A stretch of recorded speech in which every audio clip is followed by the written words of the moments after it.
Bismillahirrahmanirrahim. Warm welcome to all of you in unique test session of MD CAT classes. बेटा हम लोग इस वक्त पहला और फाइनल फुल लेंथ टेस्ट की जो सीरीज़ है आपकी उसका पहला टेस्ट डिस्कस करने लगे हैं और कोशिश ये होगी कि इसके दौरान मैं आपको बहुत सारी चीज़ें एक्स्ट्रा भी बताऊं, एक दफ़ा आपकी रिवीजन भी करवाऊं। लेकिन असल प्रॉब्लम जो बच्चों को फेस हो रहा है वो ये हो रहा है कि कीज़ के अंदर मेरा ख्याल को ख़राबी है, जिसकी वजह से बच्चे अगर पेपर 190 तक का करके आ रहे हैं तो उसके मार्क्स बहुत कम लग रहे हैं। अल्लाह ताला खैर करे। और ये है कि इसके लिए आपको प्रॉपरली जो फोरम्स हैं उनको इस्तेमाल करना चाहिए लाजमी। अब हम शुरू करते हैं।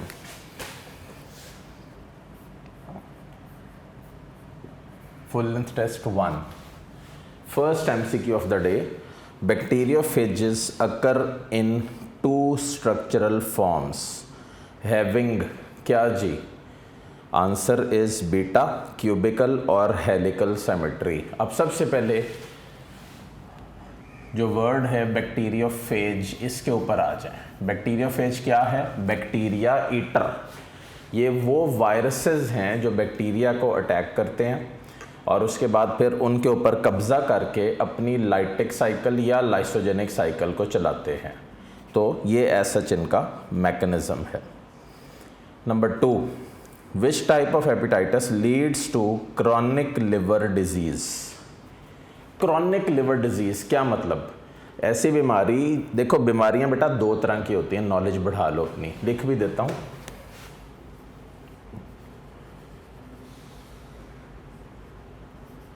या तो डिजीज़ एक्यूट होती है या क्रॉनिक होती है, ठीक है।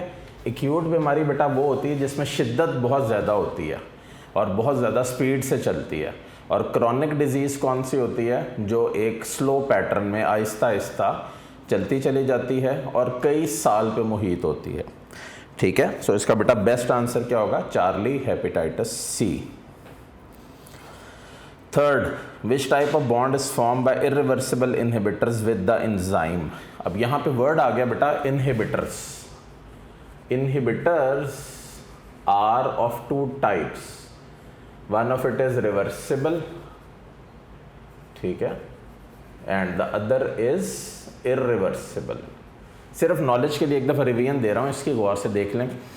पहली बात है कि इनहिबिटर्स हैं क्या? जब भी एंजाइम और इनहिबिटर का कम्प्लेक्स बनता है तो बेटा प्रोडक्ट नहीं बनता, no product will be formed. That is the first point. Second point, inhibitors 2 तरह के होते हैं, poisons, drugs, cyanides, anti metabolites, ये सब इनहिबिटर्स हैं। और इनहिबिटर्स 2 तरह के होते हैं, रिवर्सिबल और इरिवर्सिबल। अब बेटा रिवर्सिबल इनहिबिटर्स क्या होते हैं? रिवर्सिबल इनहिबिटर्स का मतलब है जो वीक लिंकेज में एग्जिस्ट करते हैं, जिनको आप रिवर्स कर सकते हो उनकी इनहिबिशन को। उसमें कंपेटिटिव भी हैं और नॉन कंपेटिटिव भी हैं। और दूसरा कौन सा? इरिवर्सिबल, जो स्ट्रॉन्ग लिंकेजेस में एग्जिस्ट करता है, ठीक हो गया। सो इसका आंसर था बीटा, कोवेलेंट बॉन्ड। चौथा, which of the following gets attached to the enzyme and blocks its activity temporarily और परमानेंटली? इसी से रिलेटेड MCQ है और इसको अभी मैंने एक्सप्लेन किया कि वक्ती तौर पे अगर हो तो रिवर्सिबल है, अगर परमानेंटली हो तो इरिवर्सिबल इनहिबिटर्स हैं। सो फोर्थ का आंसर है बीटा, इनहिबिटर्स। एंजाइम के ऊपर कुछ और सवाल, टॉपिक 7 है आपके सिलेबस का। In a system where substrate concentration is unlimited, addition of enzyme. Substrate unlimited है, ठीक है, पहले तो ये क्लियर कर लें, पहला पॉइंट। अब आप एंजाइम ऐड कर रहे हैं तो क्या होगा? Definitely the rate of reaction will increase, Charlie. तो ये ऐसे होगा, ऐसे, ठीक है, ये ऐसे इंक्रीज करता चला जाएगा और फिर ये एक वक्त ऐसा आएगा जब ये यहाँ तक पहुँचेगा तो फिर ये, अगर फ़र्ज़ करो कि नंबर ऑफ तमाम एक्टिव साइट्स और सबस्ट्रेट ऑक्यूपाई हो गया या तमाम एंजाइम ही ख़त्म हो गया और सबस्ट्रेट स्टिल मौजूद है, तो उस पॉइंट को क्या बोलोगे? Saturation of the active sites, ठीक है। कल VPPMC का इंटरव्यू आ रहा था किसी मीडिया चैनल पे, तो मैंने कहा मैं आप सबको अवेयर कर दूं। उन्होंने ये कहा कि अभी तक हमें बच्चों ने आउट ऑफ सिलेबस क्वेश्चंस की मेल नहीं की, ठीक है, या हमारे तक नहीं आए। तो जिन जिन बच्चों का टेस्ट होता जा रहा है उनको कहें कि लाजमी, क्योंकि हर सब्जेक्ट में और हर किसी की में भी गलतियाँ और हर सब्जेक्ट में आउट ऑफ सिलेबस भी आ रहे हैं एमसीक्यूज़। तो ये कोशिश करें कि वो आप लाजमी तौर पे बेटा मेल कर दें उनको, ताकि उनको ये पता हो कि ये सवाल टॉपिक में शामिल नहीं थे। जैसे होम्योस्टेसिस के एमसीक्यूज़ आ रहे हैं, जैसे इन्वायरमेंट के आ रहे हैं, बायोम के आ रहे हैं, ये सारे शामिल नहीं हैं टॉपिक उनके अपने सिलेबस में जो उन्होंने आपको दिया हुआ है। चलो जी आगे चलते हैं। Sixth, in Golgi bodies complex secretory granules are pinched off at क्या बेटा, बीटा मैच्योरेशन फेस। ये ज़रा ये भी देख लें एक दफ़ा। इधर न्यूक्लियस होता है, इधर आपके पास ईआर होता है, ईआर में यहाँ पे प्रोटीन अटैच होता है तो ये बनता है आरईआर, और ये होता है एसईआर। ठीक है, ऊपर वाला करीबी आरईआर होता है, नीचे वाला एसईआर होता है, और ये सारे की अटैचमेंट फेज। और यहाँ से इसका बेटा गोल्जी अपरेटस आता है, और अगर इसके साइडों पे मैं वेजिकल बना दूँ ऐसे, तो फिर ये गोल्जी कम्प्लेक्स कहलाएगा। Are you getting the point? अब ज़रा गौर करिए, यहाँ से जब बन जाता है मटेरियल सारा तो वो यहाँ से निकलता है, यहाँ से एंटर होता है, इसके थ्रू गुजरता है, और गुजरने के बाद यहाँ से मैच्योरेशन फेज से पिंच ऑफ हो के बाहर निकल जाता है। ठीक हो गया?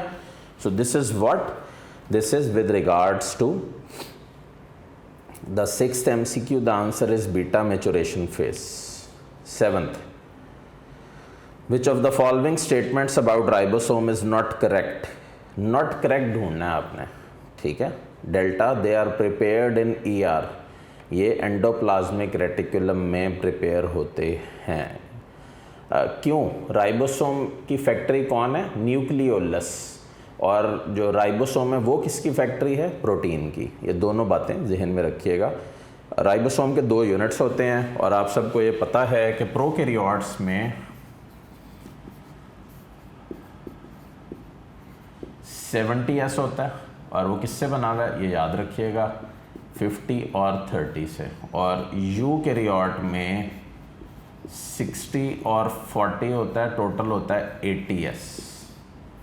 ये सारा इस अंदाज में अरेंज था। और ये क्यों कम है ये भी मैंने आप सबको बताया हुआ क्लासेस में, कम्पैक्ट अरेंजमेंट और पैकेजिंग की वजह से। सही है, डन हो गया। आगे बढ़ते हैं। फिफ्थ, इन अ सिस्टम, नहीं बल्कि 8th, which is not a basic component of cell of animal like the protists. Beta cell wall, ये बेसिक कंपोनेंट नहीं है एनिमल सेल का, क्योंकि सेल वॉल प्लांट सेल्स में होती है, फंजाई में होती है, और बेटा किस में होती है? बैक्टीरिया में होती है। इसके अलावा दुनिया के एनिमल्स के ऊपर नहीं होती। 9th, क्लोरोफिल कंटेनिंग सेल्स या टिश्यूज़ आर कॉल्ड, बताएं जी, क्लोरेन्काइमा। अब ज़रा एग्जैक्ट आ जाए ना, वो क्लोरोफिल क्या है? Green pigment, bluish green colour, captures light and converts into chemical energy. एक पॉइंट हो गया। क्लोरोफिल मेन होता है क्लोरोफिल ए। क्लोरोफिल ए होता कहाँ है? थिलाकोइड मेम्ब्रेन के साथ अटैच होता है। ठीक है, थिलाकोइड मेम्ब्रेन के साथ जुड़ा होता है।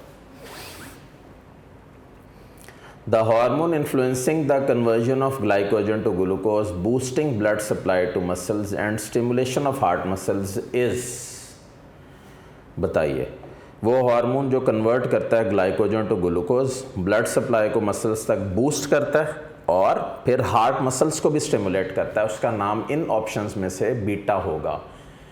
एड्रीनालिन, दूसरा नाम क्या होगा इसका? एपिनेफ्रिन। इसका लिंक किसके साथ होगा? नॉर एड्रीनालिन या नॉर एपिनेफ्रिन के साथ। ठीक है, तो इसका बेस्ट ऑप्शन क्या होगी बेटे? एड्रीनालिन या एपिनेफ्रिन। फिर एक दफ़ा कर लेते हैं। ये आपके पास है एड्रीनल ग्लैंड, ट्रायंगुलर। अंदर क्या होता है? मेडुला होता है। बाहर क्या होता है? कॉर्टेक्स होता है।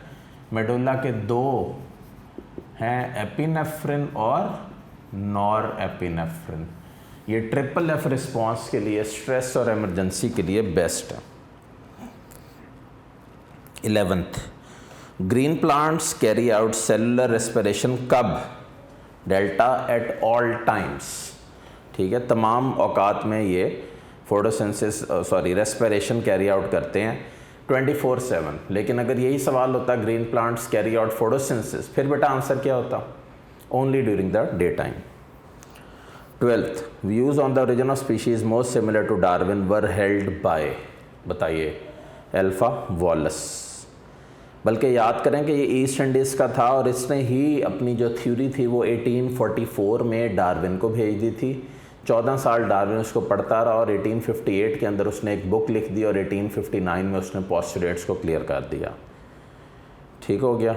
13, the body of sensory neuron involve in a simple reflex is located in, बताइएगा। सेल बॉडी यानी कि गैंग्लिया की बात कर रहा है। अब ज़रा गौर करें, ये स्पाइनल कॉर्ड है, ये इसका इनर पार्ट है, ये इसका आउटर पार्ट है, ठीक है।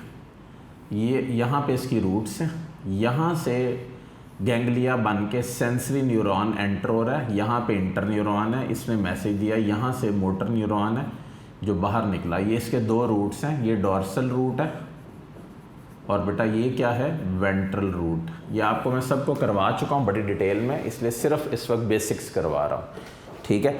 अब ज़रा गौर करें कि सवाल क्या है। तो कह रहा है बॉडी ऑफ सेंसरी न्यूरॉन, ये देखें ये लगी हुई है। बॉडी यानी कि गैंग्लिया जो होता है वो क्या होता है, कलेक्शन ऑफ सेल बॉडीज़। सो इसका बेस्ट आंसर क्या होगा, अल्फा, डॉर्सल रूट गैंग्लिया। आगे चलते हैं। Isolated islands are specially valuable for the study of natural selection because, बताइएगा आइसोलेटेड आइलैंड्स क्या होते हैं? वो आइलैंड्स जहाँ पे ई माइग्रेशन और जीन फ्रीक्वेंसी को इफ़ेक्ट करने वाले फैक्टर्स रोल प्ले नहीं कर रहे होते, उनको बोलते हैं आइसोलेटेड आइलैंड्स, ठीक है बेटा। तो इसके अंदर इसका बेस्ट ऑप्शन होगा Charlie, they isolate the populations preventing significant migration. देखो जब माइग्रेशन नहीं होगी तो डेफिनेटली सारा वो प्रोसेस भी उस तरह नहीं चल रहा होगा।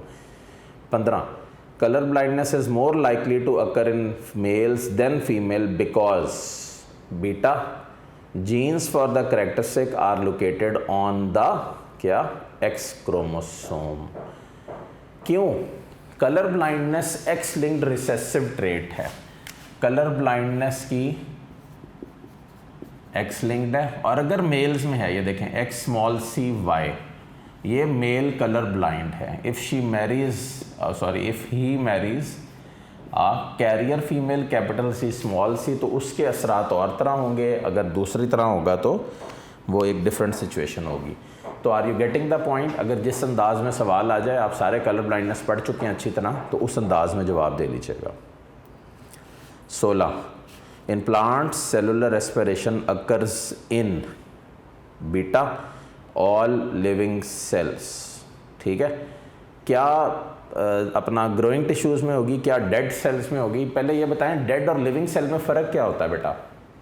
जी, डेड सेल वो होता है जिसमें मेटाबॉलिज्म नहीं होता, जो सारा प्रोसेस रुक जाता है जिसमें, और लिविंग सेल वो होता है जो मेटाबोलाइज कर सकता है और आगे से आगे नए सेल्स को प्रोड्यूस करवा सकता है, ठीक है, याद रखिएगा।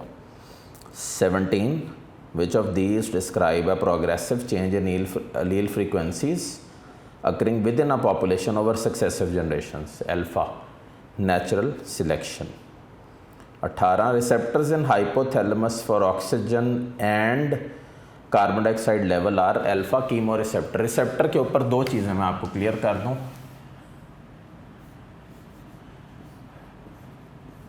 Receptors may be cells, they may be organs, they may be nerve endings, ठीक है, पहली बात तो ये हो गई। दूसरी बात है कि most abundant receptors as per your book are, बताइए, नोसिसेप्टर्स, ठीक है, they are the most abundant receptors as per the किताब। डन, आगे चलते हैं। 19, dash control voluntary movements by activating skeletal muscles. Charlie, somatic nervous system. Nervous system को bifurcate कर दें तो वो दो हाफ्स में होगा, सोमैटिक और ऑटोनॉमिक नर्वस सिस्टम। और ऑटोनॉमिक नर्वस सिस्टम में सिंपैथेटिक और पैरासिम्पैथेटिक ये दो उसकी वर्जन्स हो जाएंगी। तो 19 का आंसर है Charlie. 20 which is not produced by placenta, not produced, FSH। देखो बेटा प्लेसेंटा है क्या? Temporary endocrine gland formed when pregnancy is established, right. कब तक रहता है placenta? Till the delivery occurs. और करता क्या है? हार्मोन सिक्रीट करता है 3। अब ये चूंकि PMC के प्रैक्टिस टेस्ट में आया, तीसरे का नाम तो मैं भी बता देता हूँ। पहले तो डेफिनेटली प्रोजेस्टेरॉन सिक्रीट करेगा। क्यों करेगा बेटा? क्योंकि प्रोजेस्टेरॉन प्रेगनेंसी मेंटेनर है, ठीक है। दूसरा क्या होगा इसमें? जो दूसरा बेटा ये सिक्रीट करेगा वो प्रोलैक्टिन होगा, और मतलब इनहिबिट करता है उस वक्त जितनी भी ओव्यूलेशंस होती हैं उसको इनहिबिट कर देता है। तीसरा ह्यूमन प्लेसेंटल लैक्टोजन। ये बताइए क्या होता है human placental lactogen? Human placental lactogen milk production को इन्हेंस करता है अलॉन्ग विद द प्रोलैक्टिन, ठीक है। ये प्रोलैक्टिन और प्लेसेंटल लैक्टोजन का इकट्ठा रोल है। और तीसरा हार्मोन ये है रिलैक्सिन। ये बेटा रिलैक्सिन क्या करेगा बताइएगा? ये बॉडी को स्ट्रेस में, पेन में रिलैक्स रखेगा, क्योंकि ड्यूरिंग द प्रेगनेंसी फीमेल्स को काफ़ी सारे जो पेन सिम्टम्स एक्सेट्रा हैं वो इनकाउंटर करने पड़ते हैं, इसलिए रिलैक्सिन का बहुत इंपॉर्टेंट उसमें रोल है। आपकी किताब में तो नहीं है, बहरहाल ये आपको मैंने करवा दिया। 21 during semi conservative replication DNA is या DNA's which structure is conserved? Primary structure. देखो इधर, ये आपके पास DNA डबल स्ट्रैंडेड है, ये बेटा 2 और बना रहा है ऐसे, ठीक है। तो ये क्या है आपके पास? पेरेंटल स्ट्रैंड है, और ये आपके पास क्या है? टेम्पलेट है। तो सेमी कंजर्वेटिव रेप्लिकेशन जान के मैंने दी है, प्रैक्टिस टेस्ट में बेटा एक सवाल था, थोड़ी सी एस्पेक्ट्स आपके कवर कर रहा हूँ यहाँ पे। तो बेसिकली है क्या? Duplication of the DNA। कौन करवाता है? DNA पॉलीमरेज, ठीक है। किस डायरेक्शन में होती है? 5 to 3। कहाँ होती है? न्यूक्लियस के अंदर होती है, और प्राइमरी स्ट्रक्चर हमेशा कंजर्व रहता है। 22 evolution operates on beta population level. Next आपके पास है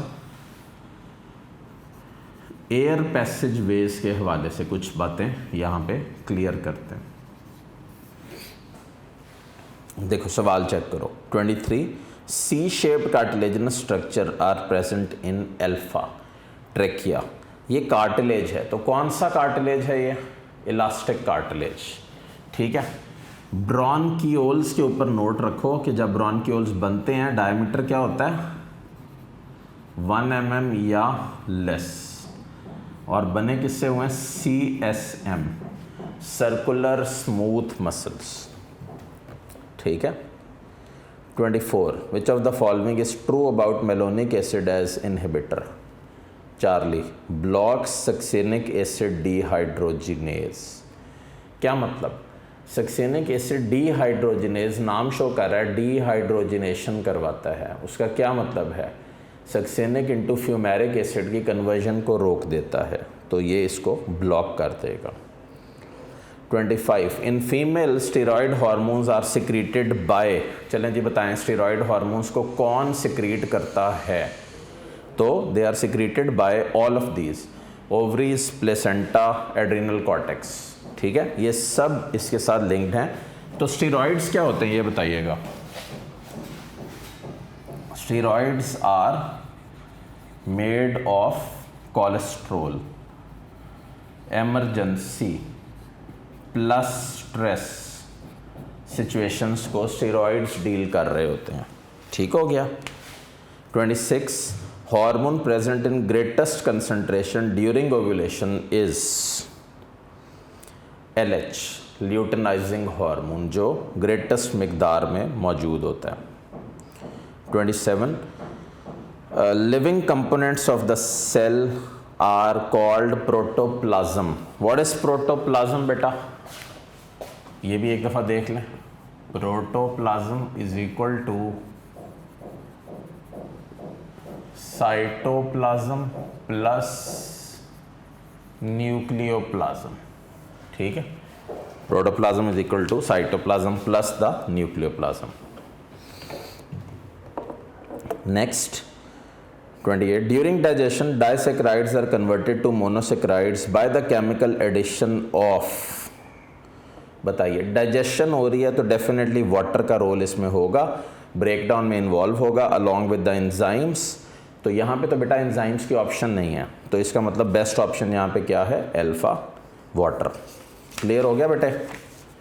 आगे आ जाओ 29, complex molecules are broken down and resulting smaller molecules are reused to form new complex molecules। ज़रा गौर करें, स्टेटमेंट के दो हिस्से हैं।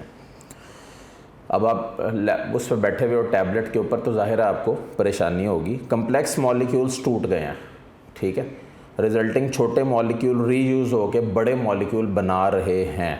तो अब आप वो बताएं स्टेटमेंट जो इसको सारे को जस्टिफाई करती है। बेस्ट ऑप्शन क्या है? Alpha, digestion and translation. अब यहाँ पे बेटे ट्रांसलेशन वर्ड आ गया, वो क्या है? ट्रांसलेशन का क्या मतलब है? देखो, सबसे पहले डीएनए से आरएनए बनना, डीएनए इनटू आरएनए, तो इसका क्या नाम है? ट्रांसक्रिप्शन। आरएनए इनटू प्रोटीन, क्या नाम है? ट्रांसलेशन। ये ट्रांसलेशन है, ये ट्रांसक्रिप्शन है। ठीक है, this is transcription, this is translation. तो आंसर क्या है? Alpha, digestion and translation. 30th, oxygen is not involved इन, बताइएगा किस में नहीं होती? पेप्टाइड बॉन्ड में। पेप्टाइड बॉन्ड बेटा क्या है? CN, लिंकेज को शो कर रहा है, और ये अमाइनो एसिड्स को आपस में जोड़ता है। जब दो अमाइनो एसिड जुड़ते हैं तो उसको बनता है डाइपेप्टाइड, और रिएक्शन का नाम है डिहाइड्रेशन सिंथेसिस। अब यहाँ से एक MCQ मैं इन्वर्ट करके पूछ रहा हूँ, which of the following enzyme is responsible for breaking down dipeptides in human intestine? जी बेटे बताएं। आंसर है इरिप्सिन। क्या आंसर है? इरिप्सिन। ठीक है, it is responsible for breaking the dipeptides. Done. Globular, अच्छा आगे चलते हैं। 31, globular proteins differ from fibrous proteins in, बताएं जी किस तरह डिफर करती हैं? They are soluble in aqueous media. Difference ढूंढ रहे हैं, बने वो दोनों अमाइनो एसिड से होते हैं, CHNO ही है, रिपीटिंग यूनिट भी बाकी सेम है, डेल्टा इसका आंसर है 31 का। 32, C3H6O3 इज नोन एज, अब दो हो सकते थे इसके आंसर, क्यों भला? ज़रा मैं बना के दिखाता हूँ आपको।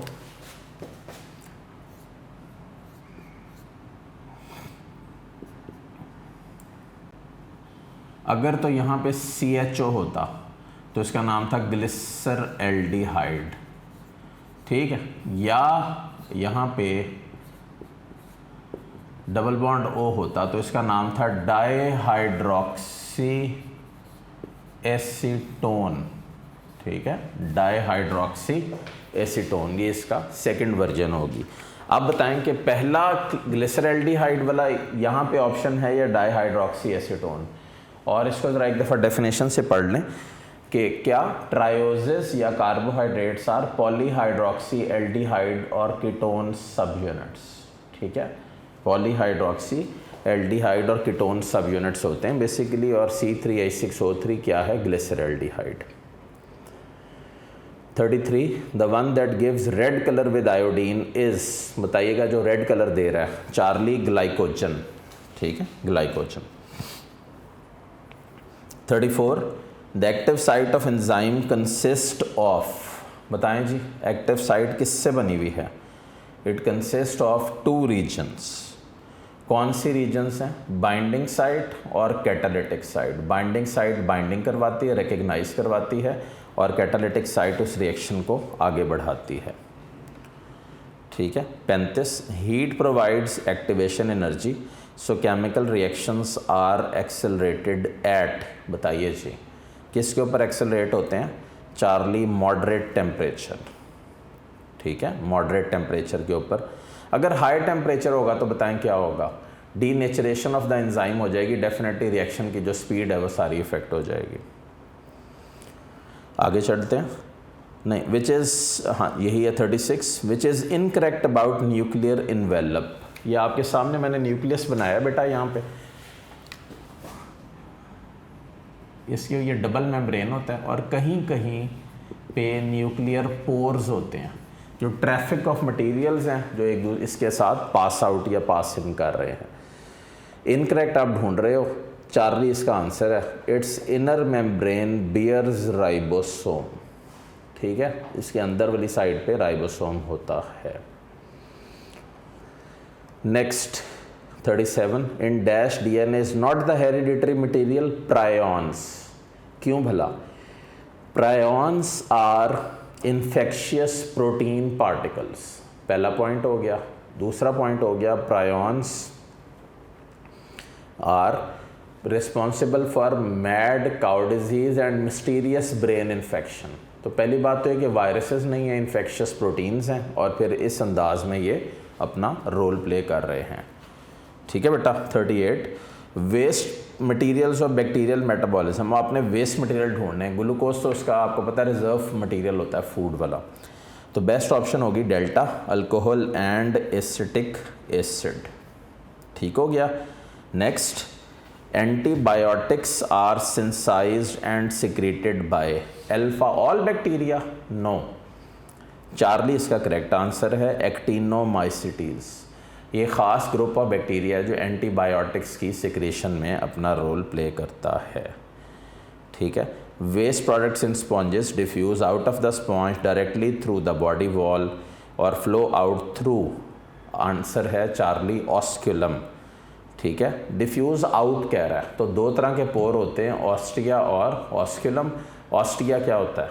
वो ओपनिंग्स जिसके थ्रू वाटर एंटर होता है, और ऑस्क्यूलम क्या होता है? वो जिसके थ्रू वाटर जा रहा होता है। डन बेटे। 40 का सी है। 41, poriferans reproduce by budding, gemmule is the name given to alpha internal buds. ठीक है, इंटरनल बर्ड्स के साथ इसका ये नाम एसोसिएटेड है। Which of the following has up to 5 different zooids. Multiple zooids वाला आपने ढूंढना है, चैप्टर 10 का MCQ है। फाइसेलिया इसका आंसर है, beta.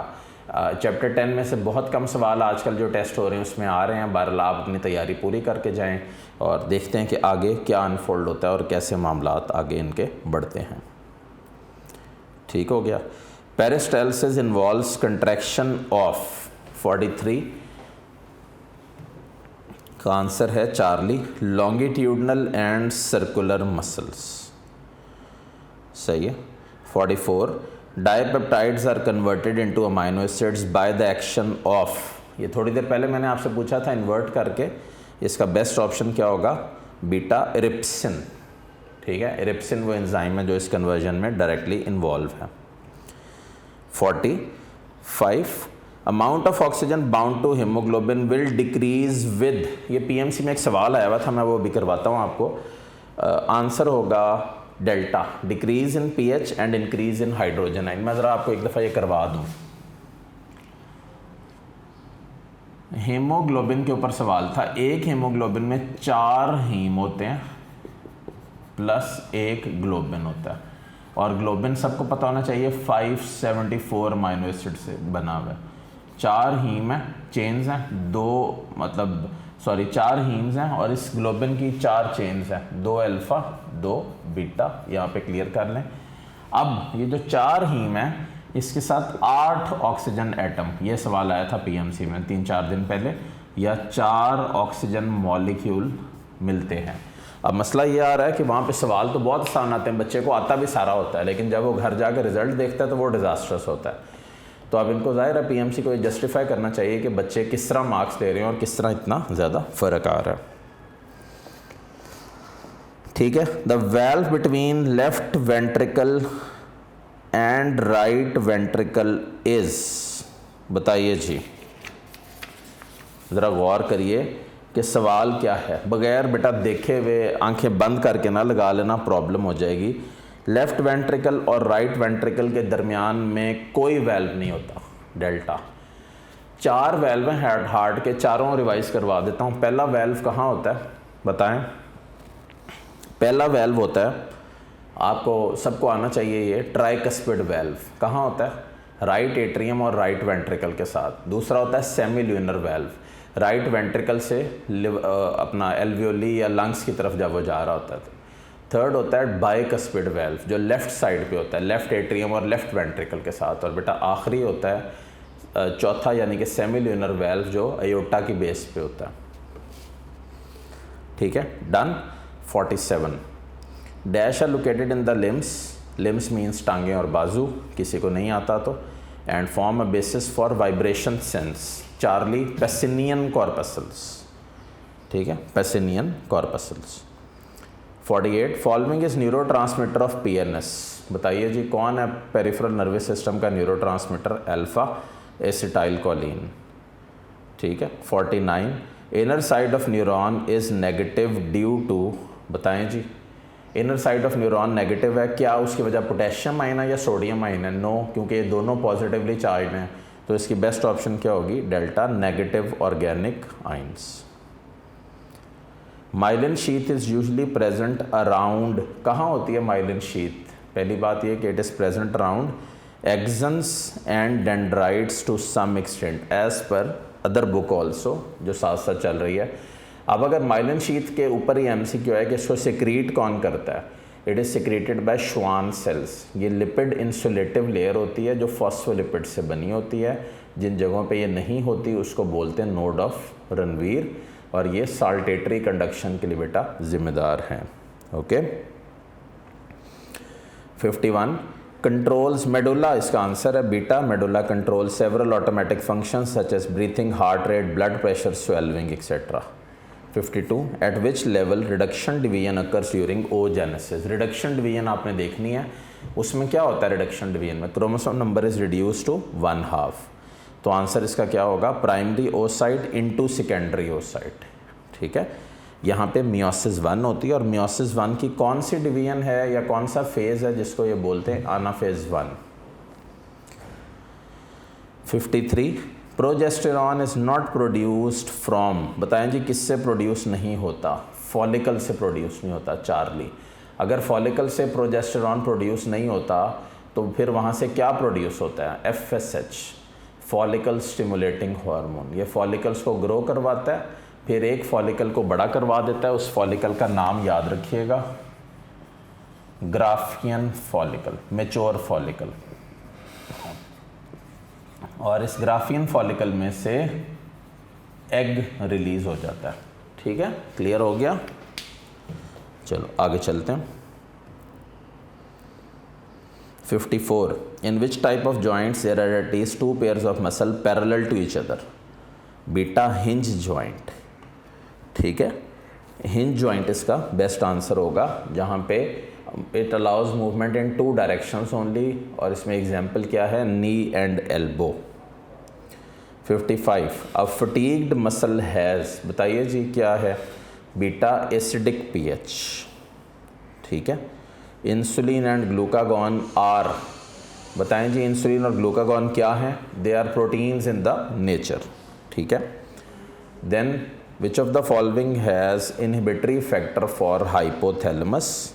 Answer is prolactin, delta, prolactin inhibitory factor. 58 in electron transport system NADH is oxidised by, जी कौन ऑक्सीडाइज करता है? Coenzyme Q। ठीक है, coenzyme Q। 59 formed in both cyclic and non cyclic phosphorylation, कौन है जो साइक्लिक और नॉन साइक्लिक में रोल प्ले करता है? ATP।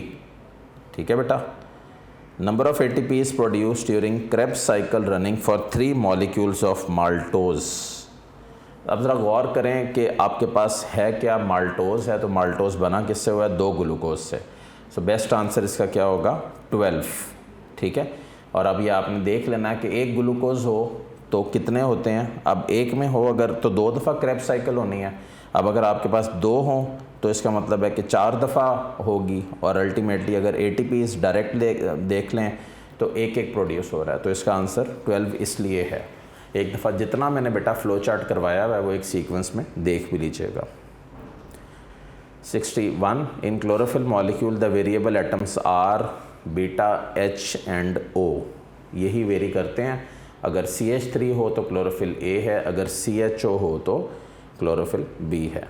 In Krebs cycle the pyruvate is oxidise to Charlie carbon dioxide. ठीक है बेटे। All sons of an affected father are affected by, किससे इफेक्ट होते हैं, delta, Y linked inheritance. 64 wrong pair आपने उठाना है, होमोजाइगस फीमेल और एक्स लिंक ट्रेट, यह आपका रॉन्ग पेयर है। ठीक है। 65 which of the following are absent in prokaryotic cells, Charlie, histone and tubulin proteins. ठीक है, हिस्टोन और ट्यूबुलिन।